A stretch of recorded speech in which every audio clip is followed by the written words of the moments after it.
Exercise 11.2 का question number second है, construct a tangent to a circle of radius 4 centimetre. एक 4 centimetre वाले radius के ऊपर टेंजेंट ड्रॉ करनी है। कहां से? From a point on the concentric circle of radius 6 centimetre. Concentric circle यानी जिसके सेंटर सेम हो, ठीक है। तो एक 4 सेंटीमीटर का सर्किल है, उस पर टेंजेंट ड्रॉ करनी है। कहां से? एक 6 सेंटीमीटर वाले सर्किल के पॉइंट से। तो यानी वो 6 सेंटीमीटर वाला जो सर्किल है उसके किसी भी पॉइंट से हम सर्किल 4 सेंटीमीटर सर्किल पे एक टेंजेंट ड्रॉ कर सकते हैं। साथ ही साथ क्या करना है? मेजर इट्स लेंथ, ठीक है। टेंजेंट की लेंथ भी मेजर करनी है। यहाँ पे उसने पेयर ऑफ टेंजेंट नहीं बोला, यानी आप एक टेंजेंट बना के काम चल सकता है आपका, 2 टेंजेंट बनाने की जरूरत नहीं है।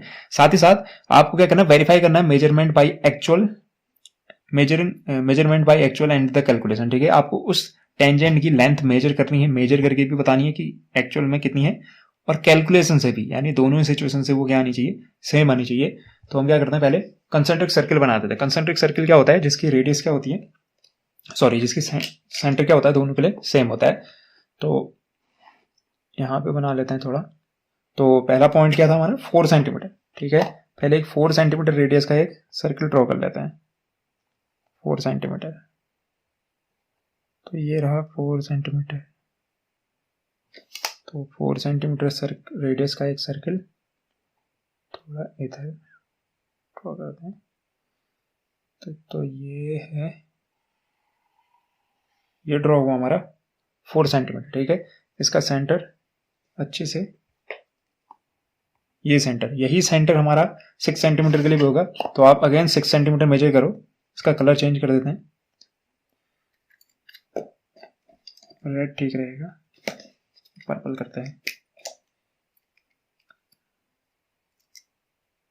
अब हमें कितनी सेंटीमीटर का सर्किल ड्रॉ करना है? 6 सेंटीमीटर। इसको थोड़ा बढ़ा के,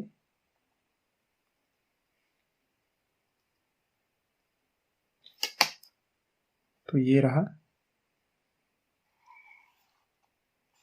एक 6 सेंटीमीटर का सर्किल, ठीक है।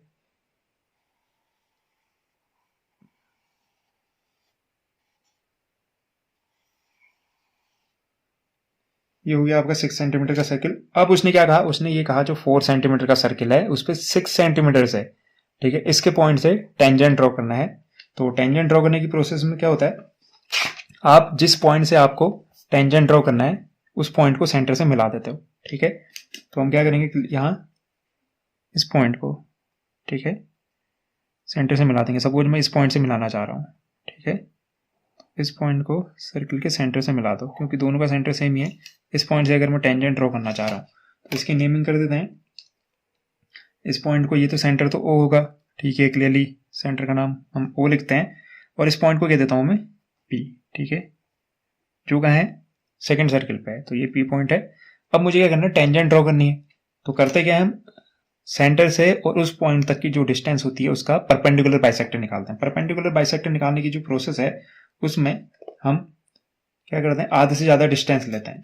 आधे से ज्यादा डिस्टेंस लेंगे, आधे से ज्यादा डिस्टेंस लेंगे और कट करेंगे, ठीक है। आधे से ज्यादा मेजर करने की जरूरत नहीं है, आप बस अंदाजा क्लियरली आपको देख के पता चलेगा आधे से ज्यादा हमने डिस्टेंस ली है। तो एक कट इधर लगाओ और दूसरा कट इधर, ठीक है।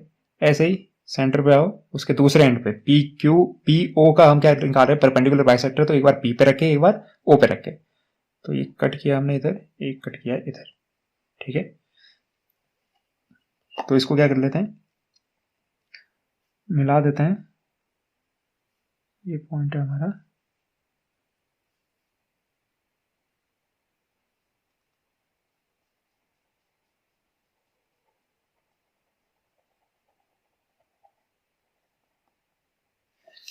ये रहा हमारा परपेंडिकुलर बाइसेक्टर। अब हम क्या करेंगे? ये सेंटर, इसका नाम दे देते हैं कुछ, जो अभी हमें मिला, हमें जो पॉइंट, ठीक है, जो पॉइंट मिला उसका नाम दे देते हैं हम कुछ, एम दे देता है, ठीक है। इस पॉइंट को, इसको एज ए सेंटर लेने वाले हैं हम, तो इसको कह देता हूं मैं पॉइंट एम। अब हम एम को एज ए सेंटर लेंगे, ठीक है, एम एज ए सेंटर, ये रहा एम। और रेडियस क्या होगी? रेडियस या तो एम ओ कह लो या फिर पीएम कह लो, क्योंकि दोनों सेम होंगे, क्योंकि परपेंडिकुलर बाइसेक्टर मतलब क्या होता है? 90 डिग्री पे और 2 इक्वल हाफ बना देगा। तो यहां से यहां लो, चाहे यहां से यहां लो, दोनों सेम ही रहेंगे, ठीक है। तो आप एक दूसरा सर्किल ड्रॉ करोगे, ठीक है, यहां से ठीक है ये। तो आप दूसरा सर्किल ड्रॉ करोगे और वो जो ग्रीन सर्किल है उसको जहां पे कट करेगा वहीं पे क्या बनने वाले हैं, टेंजेंट बनने वाला है। तो ये बना दिया आपने एक सर्किल। तो इस सर्किल ने एम एज ए सेंटर लिया था, इस सर्किल ने कहां पे कट किया, यहाँ इस पॉइंट पे ग्रीन सर्किल को जहां पे कट किया है वहां पे क्या बनेगी, टेंजेंट बनेगी। तो आप क्या कर सकते हो, यहां से एक टेंजेंट ड्रॉ कर दो पी से इस पॉइंट पे, ध्यान से देखना, पी से ये जो ग्रीन और रेड जहां पे एक दूसरे को कट कर रहे हैं, ठीक है, ये पॉइंट पे एक टेंजेंट ड्रॉ होगी। तो ये वो रिक्वायर्ड टेंजेंट है जो मुझे चाहिए, ठीक है, ये वो रिक्वायर्ड टेंजेंट है। अब उसने मुझसे कहा टेंजेंट ड्रॉ कर दी, ठीक है, टेंजेंट की लेंथ भी मेजर करनी है और कैलकुलेट करनी है, ठीक है, कैलकुलेट और मेजर करके सेम आनी चाहिए क्योंकि है तो टेंजेंट ही एक ही सर्किल के। तो अगर मैं मेजर करता हूं तो ये कितनी आ रही है, ये आ रही है आपकी 4 पॉइंट, मेजर करके 4.5, ठीक है, मेरी जो मेजर करके आ रही है वो 4.5 आ रही है, ठीक है, ये 4 है ये 5 है, उसके बीच में 4.5 आ रही है, ठीक है, मेजर करके 4.5 आ रही है। अब मुझे कैलकुलेट करके चेक करना होगा कि इसकी लेंथ कितनी आनी चाहिए थी, ठीक है, हल्की सी कैलकुलेशन मिस्टेक या क्योंकि पेन की जो थिकनेस होती है वो थोड़ी बहुत होती है, एग्जैक्ट नहीं हो सकता लेकिन फिर भी उसके आसपास तो होना ही चाहिए, ठीक है। तो इसको कैलकुलेट करके चेक करते हैं कि एक्चुअल में मेजर करके कितनी आती है और कैलकुलेट करके कितनी आती है। मेजर करके कितनी आई 4.5। तो हम देख सकते हैं यहाँ पे हमको सिर्फ एक टेंजेंट बनाने को बोला था, आप दूसरा टेंजेंट भी ड्रॉ कर सकते हैं क्योंकि ये जो रेड सर्किल है इसने यहाँ पे भी कट किया है, ठीक है। इस पॉइंट को मैं कुछ कह देता हूँ, इस पॉइंट को क्यू कह देते हैं, ये पॉइंट क्या है क्यू, और इसको कह देते हैं आर। अगर आप यहाँ पे मिलाना चाहो तो मिला सकते हो, उसने कहीं पेयर ऑफ टेंजेंट नहीं कहा है इसलिए मैं इसको नहीं मिला रहा हूँ फिलहाल, ठीक है। आप चाहो तो मिला सकते हो, आपका दिल कर रहा होगा बहुत ज्यादा, ठीक है, क्योंकि अक्सर हम सारे क्वेश्चन में इसको मिलाते हैं, ठीक है, मिला दिया लो। तो क्लियरली मैं ऑब्जर्व करके देख सकता हूं कि जो पी क्यू है, पी क्यू ये टेंजेंट क्लियरली ये भी सेम ही होगा, ठीक है, इसको भी मेजर कर लो, 4.5 is equal to P Q और पी आर दोनों इक्वल लेंथ होती हैं। तो ये कितनी है 4.5 सेंटीमीटर मेरी मेजरमेंट, ठीक है, मेरी मेजरमेंट इतना कहती है। अब कैलकुलेशन क्या कहती है, और दोनों सेम होने चाहिए यानी आसपास तो होने ही चाहिए क्योंकि बनाने में थोड़ी बहुत मिस्टेक या थोड़ा बहुत एरर तो रहता ही है, ठीक है। तो उसको चेक करने के लिए कैलकुलेट करके अगर मैं इसको मेजर करता तो ये कितना आता, ठीक है, कैलकुलेट करने पे ये कितना आता, तो उसको मेजर करने के लिए क्या करूंगा मैं ट्रायंगल फॉर्म कर दूंगा। कौन सा ट्रायंगल, पी क्यू ओ, ठीक है। तो उसके लिए मुझे ओ से क्यू पॉइंट को मिला लेना चाहिए, ओ से क्यू पॉइंट को मिला लूंगा, ये क्या बन जाएगी एक, अगर आप ओ क्यू को मिलाते हो तो ये क्या है, रेडियस है, ओ क्यू क्या है, रेडियस। और क्लियरली आपको पता है रेडियस और टेंजेंट के बीच में जो एंगल होता है वो कितने डिग्री का होता है, 90 डिग्री। तो इसका मतलब ये क्या बन जाएगा आपका 90 डिग्री, ये जो एंगल फॉर्म होगा वो 90 डिग्री होगा, ठीक है, ये एंगल 90 डिग्री का है, ठीक है। तो अगर ये 90 डिग्री है तो ये ट्रायंगल क्या बन गया, राइट एंगल ट्रायंगल बन गया, ट्रायंगल पी ओ क्यू एक राइट एंगल ट्रायंगल है। तो यहां से मैं क्लियरली लिख सकता हूं in triangle P Q O, ठीक है, इस ट्रायंगल में पी क्यू क्या है, पी क्यू एक टेंजेंट है, तो ओ क्यू क्या है आपकी एक रेडियस है, पी क्यू क्या है, P Q is a tangent. अगर पी क्यू टेंजेंट है और ओ क्यू क्या है, इज अ रेडियस, तो इसका मतलब एंगल पी क्यू ओ कितने डिग्री का होना चाहिए, 90 डिग्री का। क्यों, क्योंकि पी क्यू परपेंडिकुलर होता है ओ क्यू पे, रेडियस और टेंजेंट आपस में कितना होते हैं, परपेंडिकुलर होते हैं। तो इसका मतलब ये angle O Q radius, P Q tangent आपस में परपेंडिकुलर होते हैं, तो ये एंगल कितनी डिग्री बनेगा, 90 डिग्री। तो angle P Q O 90 degree हो गया। क्लियरली मेरे पास ये लेंथ गिवन है, कौन सी लेंथ, रेडियस, पहले सर्किल की रेडियस कितनी थी, ओ क्यू 4 सेंटीमीटर थी। तो मैं by Pythagoras theorem applying Pythagoras theorem, ठीक है,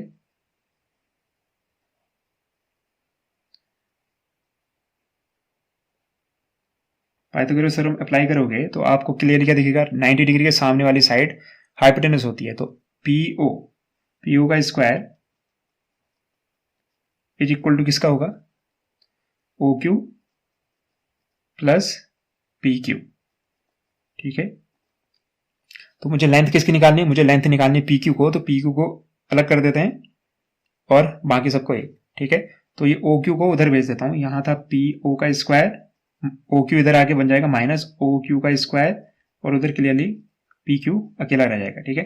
तो पी ओ कितना है, पी ओ कितनी है, ये बड़े वाले बाहर वाले सर्किल की रेडियस कितनी थी 6, तो हो जाएगा 6 का स्क्वायर, ये अंदर वाले सर्किल की रेडियस यानी 4 का स्क्वायर, और इसे हम फाइंड आउट कर रहे हैं पी क्यू का स्क्वायर, ठीक है। 6 का स्क्वायर 36, 4 का स्क्वायर 16, ठीक है। तो 36 और 16 और ये हो जाएगा पी क्यू, क्या करते हैं दोनों तरफ अंडरूट कर देते हैं, तो ये यहाँ बन जाएगा अंडरूट, और इसके अंडरूट से इसका स्क्वायर कैंसिल आउट हो जाएगा, ठीक है। इसको सॉल्व करने पे हमारा जो रिजल्ट आएगा वो कितना आएगा, 6 से 6 माइनस करोगे 0, और इससे 2 से 3 से 1 माइनस करोगे 2, यानी √20 इक्वल टू पी क्यू।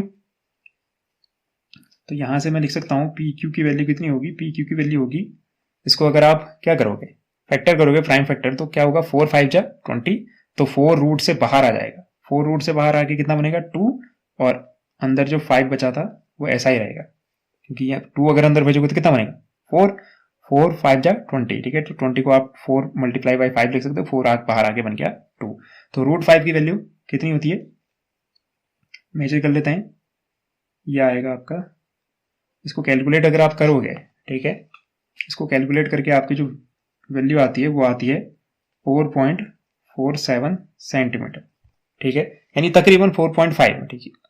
4.47 बहुत क्लोज है किसके 4.5 के, हमारी मेजरमेंट पे जो वैल्यू आई थी वो 4.5 आई थी, क्योंकि स्केल बहुत ही ज्यादा माइन्यूट है, तो इतनी मिस्टेक आप अवॉइड कर सकते हो, ठीक है। तो ये दोनों वैल्यू क्या है, तकरीबन सेम है, अप्रोक्सीमेट इक्वल है, तो उसने हमसे क्या कहा था, चेक करो मेजरमेंट करके और कैलकुलेट करके वैल्यू कितनी आ रही है 4.47, और मेजर करके हमारी जो वैल्यू आ रही है वो आ रही है 4.5, ठीक है। साथ ही साथ हमको क्या करना पड़ेगा, जस्टिफिकेशन भी कहा गया है, तो जस्टिफाई करना पड़ेगा हमको कि जो ये पी क्यू है वो क्या थी, एक्चुअल में टेंजेंट थी। क्लियरली जो हमने यहाँ पे प्रोसेस की उसी प्रोसेस को इस्तेमाल कर सकते हैं, कैसे, ये एक सर्किल है, कौन सा सर्किल, ये रेड वाला सर्किल, रेड वाले सर्किल पे आप देखोगे पी ओ एक है, एम क्या है उसका सेंटर है, पीओ क्या है, उसको सेमी सर्किल में डिवाइड कर रहा है, पीओ एक डायमीटर की तरह काम कर रहा है, तो सेमी सर्किल पे जो एंगल बनते हैं किसी भी सर्किल के सेमी सर्किल पे इस एंगल को देखो, एंगल पी क्यू ओ, इस एंगल को देखोगे सेमी सर्किल पे मिल रहा है, तो हमेशा किसी सर्किल के सेमी सर्किल पे एंगल जो फॉर्म होता है वो 90 डिग्री का होता है, तो क्लियरली ये एंगल कितने डिग्री का होगा 90 डिग्री का। अगर ये एंगल 90 डिग्री का है और ओ क्यू एक रेडियस है, तो दूसरे को क्या होना पड़ेगा टेंजेंट, क्योंकि टेंजेंट और रेडियस ही क्या होती है एक दूसरे पे परपेंडिकुलर होती हैं, तो ये अगर रेडियस है तो दूसरा ऑटोमेटिकली क्या होगा टेंजेंट, अगर ये रेडियस होता तो ये टेंजेंट होता, फिलहाल ये रेडियस है तो इसका मतलब पी क्यू क्या है, एक टेंजेंट है, तो यही हमको प्रूव करना है, जो मैंने एक्सप्लेन किया इसी को हम लिख लेते हैं। तो जस्टिफिकेशन में जैसा एक्सप्लेन किया हमने, हमको प्रूव क्या करना पड़ेगा, पी क्यू और पी आर क्या है, दोनों टेंजेंट है, तो मैं कह सकता हूं किसमें, angle P Q O, P Q क्या है, P Q O is an angle in the semicircle, ये सेमी सर्किल पे बन रहा है, सेमी सर्किल, अगर कोई एंगल सेमी सर्किल पे बनता है तो हमको पता है, वी नो दैट कि क्या वो एंगल कितने, कौन सा एंगल होता है, right angle, we know that angle in a semicircle is a right angle, is a right angle, तो हम इसको लिख सकते हैं angle P Q O is equal to 90 degree angle O Q perpendicular to P Q. अगर ये दोनों perpendicular हैं, अगर ये 90 degree angle P Q O 90 degree हो गया, सेमी सर्किल भी बन रहा है एंगल, तो अगर ये दोनों 90 डिग्री होना मतलब ये वाली लाइन इस लाइन के परपेंडिकुलर है, तो P Q perpendicular to O Q, और ओ क्यू अगर रेडियस है तो पी क्यू को क्या होना चाहिए, टेंजेंट होना चाहिए, तो मैं लिख सकता हूं सिंस ओ क्यू क्या है हमारी, ओ क्यू रेडियस है, अगर ओ क्यू रेडियस है तो P Q has to be has to be a tangent. ठीक है, इसको क्या होना होगा, tangent, tangent of the circle. अब आपको दूसरे वाले को प्रूव करने की जरूरत नहीं है, पी आर के लिए आपको प्रूव करने की जरूरत नहीं है। आप क्या कह सकते हो, सिमिलरली ऐसे ही P R is a tangent, P R भी क्या होगा, सेम तरीके से टेंजेंट होगा। हमको ये जस्टिफाई करना था तो हम जस्टिफाई कर चुके हैं, तो फाइनली हम लिख सकते हैं लास्ट में जस्टिफाइड, जस्टिफाइड। उम्मीद करता हूँ आपको ये एक्सप्लेनेशन पसंद आया होगा और समझ भी आया होगा। Thank you and have a nice day.